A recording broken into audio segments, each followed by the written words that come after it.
Hello, good afternoon. Kumusta kayong lahat? Nandito po ako sa Bicol. Diba ka sa labas? Kita ko sa inyo ang mga view dito. Maganda. Walang walang ulan dito eh. Pero bakit dyan sa Bulacan napakaulan? Napakaulan ng ano dyan, panahon. Ganda ng ano dito, ang views.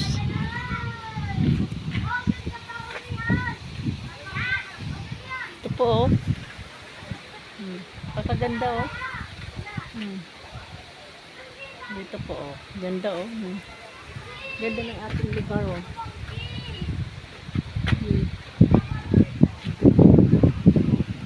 Oh.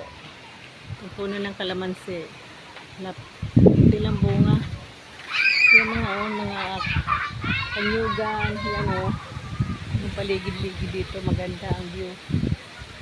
Puro puno. Nandito ako sa Tinambak, Camarinesor. Pinuntahan ko po ang mga kamag-anak rito.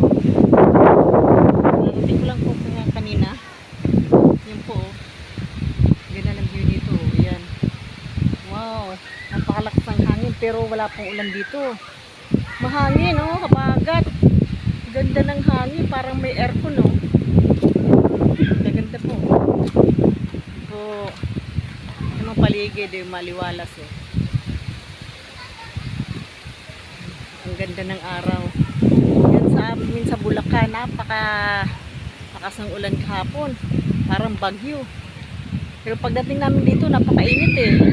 Nataka nga ako, pero napakahangin, sarap ng hangin eh. Wow. Lilipad na ng mga ano. Po, ang ganda. Ganda po ng ano, maliwalas ang kanilang puro puno. Paikutan mga punong malalaki. Mga nyug, ayan, yung kanyugan. Sarap dito.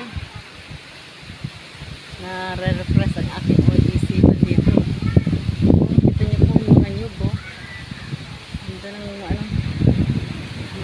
Nasisilaw po ako sa ano. Ganda.